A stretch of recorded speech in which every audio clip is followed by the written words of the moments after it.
손자가 중학교에 입학한다는 연락을 받고 나는 오래된 통장을 펼쳤습니다.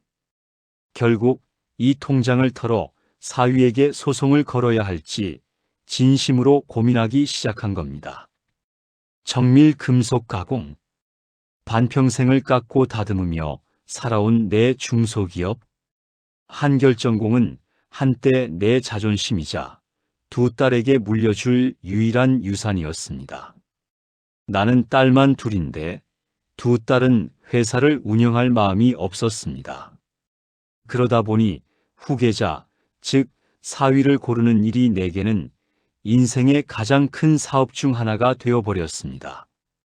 손자가 중학교에 들어간다니 우리 사위, 그러니까 지금 한결전공 대표이사인 강준호를 처음 만난 게 벌써 13년 전이네요. 2012년 나는 신기술 동향을 놓칠까 두려워 늦은 나이에 큰딸이 다니던 대학의 대학원에 등록했습니다. 거기서 강준호는 공학 박사 과정을 밟는 조교였습니다. 그의 날카로운 눈빛, 질문에 막힘없이 대답하는 지성, 그리고 결정적으로 밤 11시가 넘도록 연구실 불을 끄지 않는 끈기를 처음 발견했을 때 나는 무릎을 쳤습니다. 그리고 생각했습니다. 회사를 이끌 대표에게 저 정도의 악착 같음이 없다면 험한 세상을 어떻게 버틸까? 나는 그를 유심히 관찰했습니다. 논문 주제, 교수님과의 관계, 하다못해 연구실 커피 잔을 씻는 방식까지 2년 동안 나는 그를 면접관처럼 지켜봤습니다. 마침내 내가 졸업할 무렵 나는 그를 사위로 낙점했습니다. 나는 큰딸에게 식사 자리를 만들어 슬쩍 이 조교를 만나보라고 권했습니다. 그런데 딸이 놀라운 이야기를 꺼내는 겁니다. 아버지, 혹시 강준호 조교 말씀이세요? 전에 제가 아버지께 말씀드렸었죠. 제가 마음에 두고 사귀고 싶다고 했던 사람요. 그 사람이 강조교예요. 그래, 어찌 이런 우연이? 나는 딸에게 강준호를 정식으로 소개했습니다. 그리고 몇 년 뒤 결혼과 동시에 그는 한결전공의 전무로 들어왔습니다. 나는 그에게 내 모든 기술과 거래처, 그리고 회사의 핵심 기밀을 망설임 없이 전수했습니다. 나는 강준호의 능력과 인품을 믿었기에 내 피와 땀으로 세운 회사를 맡긴 것에 단 한 번도 후회하지 않았습니다. 적어도 2년 전 그 이상한 계약서를 발견하기 전까지는 말입니다. 도대체 그 계약서에 무엇이 적혀 있었기에 나는 내 사위에게 법정 싸움을 걸어야 하는 상황에 놓이게 된 걸까요? 사위가 대표이사로 취임한 지 5년째 되던 해, 나는 회사의 명예회장으로 한 발 물러나 있었습니다. 여전히 매일 회사에 출근했지만 결제 서류는 이제 준호의 몫이었습니다. 그러던 어느 날 사위의 서재 책상 구석에서 오래된 가죽 폴더를 발견했습니다. 궁금증을 참지 못하고 폴더를 열어본 나는 얇은 종이에 적힌 3줄짜리 문서를 보고 손이 떨리기 시작했습니다. 2015년 A금융 주식회사와 한결전공 간의 비공개 투자 및 경영권 양수도 예비 계약. 특이사항 현 대표이사 강준호 취임 7년 차에 A금융은 시장 가치에 관계없이 한결전공 지분 51%를 우선 매입할 권리를 가진다. 서명 강준호 A금융 대표이사 B. 나는 숨이 막혔습니다. 이게 무슨 말이지? 준호가 회사를 팔 계획을 미리 세워뒀다는 말인가? 그것도 내가 은퇴하기 전부터? 나는 손으로 입을 막았습니다. 내 피와 땀으로 일군 회사가 단지 우선 매입권이라는 허울 좋은 종이 한 장 때문에 헐값에 넘어가게 생겼다는 공포가 밀려왔습니다. 나는 당장 사위를 불러 따지고 싶었지만 문득 떠오른 생각에 입을 다물었습니다. 준호는 회사에 들어온 후 단 한 번도 내 뜻을 거스른 적이 없었습니다. 오히려 내가 생각지 못한 혁신적인 기술을 도입해 회사의 매출을 3배 가까이 올린 유능한 대표였습니다. 그가 왜 이런 배신의 문서를 작성했을까? 나는 준호에게 계약서 이야기를 꺼내지 않고 대신 조용히 그의 행적을 살피기 시작했습니다. 그리고 며칠 뒤 나는 사위가 주말마다 회사 금고를 열어 무언가를 확인하는 모습을 보게 됩니다. 금고 안에는 내가 한 번도 본 적 없는 누렇게 바랜 서류 뭉치가 들어 있었습니다. 나는 사위가 출장 간 틈을 타서 회사 금고를 열었습니다. 내 지문과 비밀번호로 열리는 그 금고에는 사위가 그토록 숨겨왔던 서류가 있었습니다. 그것은 바로 30년 전 한결전공 창립 당시의 자금 출처에 대한 비밀 문서였습니다. 문서에는 내가 회사를 창립할 당시 지금은 파산한 친구 영호에게서 빌린 종잣돈 5억 원에 대한 내용이 담겨 있었습니다. 영호는 나에게 투자를 하면서 계약서 한 장을 남겼었습니다. 내용은 간단했습니다. 창립 30년이 되는 해 또는 회사를 제3자에게 매각할 시 영호의 아들에게 한결전공의 지분 40%를 양도한다. 그 영호의 아들이 강준호, 바로 내 사위였습니다. 벼락 맞은 듯한 충격이었습니다. 내 사위는 내가 선택한 후계자가 아니라 내 오랜 친구의 아들이자 30년 전 약속의 권리자였던 겁니다. 내가 준호를 낙점한 것이 아니라 준호가 한결전공이라는 기업을 찾아온 것이었습니다. 머리가 복잡했습니다. 준호는 이걸 알고 있었나 아니면 우연이었을까?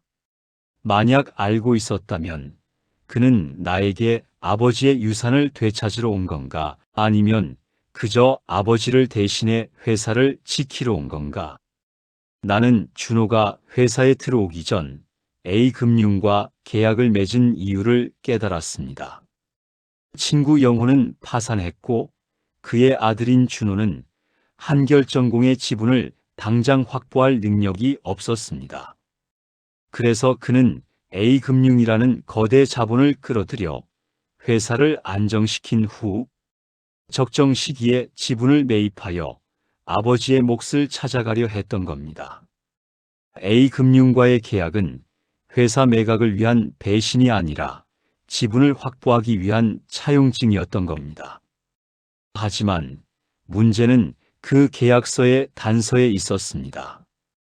A금융은 강준호 대표가 회사 지분 40%를 확보하지 못할 경우 나머지 51%의 지분 매입권을 행사해 회사를 강제 인수할 수 있다는 조항을 넣어두었습니다.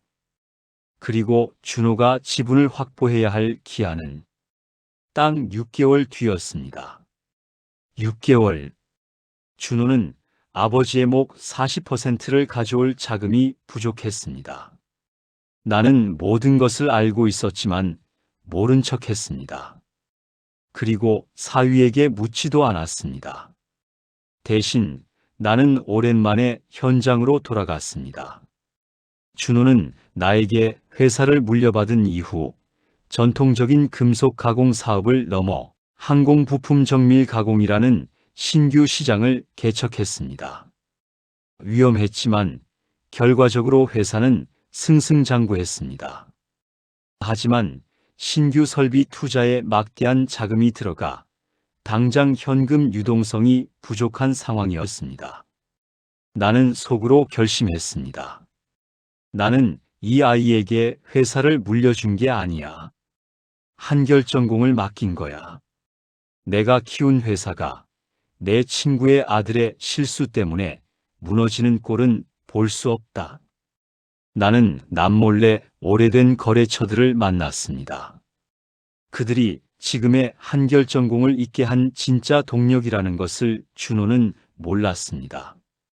그들에게 지금의 재정 상황을 설명하고 단기 외상 매출을 현금으로 전환하는 방법을 조율했습니다. 한결전공이 무너지면 우리도 무너진다. 모두가 내 명예와 준호의 능력을 믿고 동의해 주었습니다. 그렇게 한 달이 지났을 무렵 사위는 내 사무실로 찾아와 말했습니다. 그의 얼굴은 수척했습니다. 아버님, 제가 아버님께 불효를 저질렀습니다. 사실은 제가 A금융과 맺은 계약 때문에 회사가 위기에 처했습니다.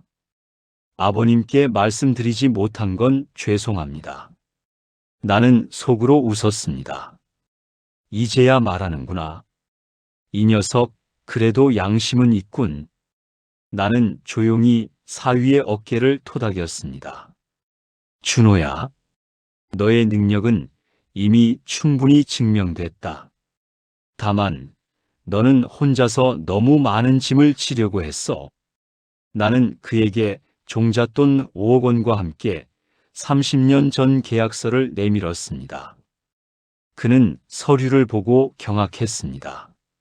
내가 모든 것을 알고 있었다는 사실보다 내 친구 영호의 아들이라는 사실을 내가 알고 있었다는 것에 더 놀라는 눈치였습니다. 그때 나는 사위에게 내 마지막이자 가장 중요한 제안을 했습니다. 내 명의의 회사 지분 5%를 나에게 양도해 주며 회사에서 영원히 내보내지 않겠다는 영구 고용 계약을 요구했습니다. 사위는 내가 내민 영구 고용 계약서를 한참이나 쳐다봤습니다. 아버님, 저는 이 회사를 아버지의 유산으로 지켜내고 싶습니다. 제 아버지의 약속이기도 하지만 아버님께서 저에게 보여주신 신뢰를 저버리고 싶지 않습니다. 나는 비로소 웃을 수 있었습니다. 그가 원하는 것은 회사를 팔아넘기는 돈이 아니라 아버지의 몫이자 그의 실력으로 일군 명예였던 겁니다. 준호야, 너는 나에게 회사를 물려받은 게 아니라 회사를 키울 사명을 물려받은 거다. 나는 사위에게 A금융을 상대할 자금 운용 계획과 내 오랜 거래처들이 보내준 신뢰를 담은 장부를 건네 주었습니다. 회사를 위험에 빠뜨리지 않고 A금융과의 계약을 파기할 수 있는 완벽한 자금이었습니다. 결국 6개월의 기한이 끝나기 하루 전 강준호 대표는 A금융과의 계약을 파기했습니다. 그는 자신의 아버지 몫이었던 지분 40%를 온전히 확보했습니다. 그리고 내가 요구한 지분 5%와 영구 고용 계약서에 서명했습니다. 나는 여전히 회사의 명예회장이지만 이사회에서는 지분 5%를 가진 어엿한 주주입니다. 물론 두 딸에게도 나머지 지분이 공평하게 분배되었습니다. 손자가 중학교에 입학한다는 문자를 다시 바라봅니다. 이젠 사위 강준호를 믿습니다. 그는 더 이상 내 딸의 남편이나 내 친구의 아들이 아닙니다. 그는 내가 평생 다듬어온 한결전공의 가장 단단한 축이며 나의 후계자입니다. 나는 속으로 미소 지었습니다. 손주야, 내 아버지는 내 할아버지가 고른 최고의 사위이자 내 증조할아버지와 나 그리고 내 아버지의 3대에 걸친 꿈을 이어갈 사람이다. 나는 통장을 덮었습니다. 소송은 없을 겁니다. 그 돈은 이제 손자의 대학 등록금으로 고이 묵혀둘 생각입니다. 인생에서 가장 큰 사업이었던 사위 고르기. 나는 그저 운명처럼 찾아온 보물을 알아보았을 뿐입니다. 그리고 이제 비로소 편안하게 아버지의 유산을 물려줄 수 있게 되었습니다. 손자가 중학교를 졸업할 때쯤 그 회사의 이름이 어떻게 변해 있을지 벌써부터 기대됩니다.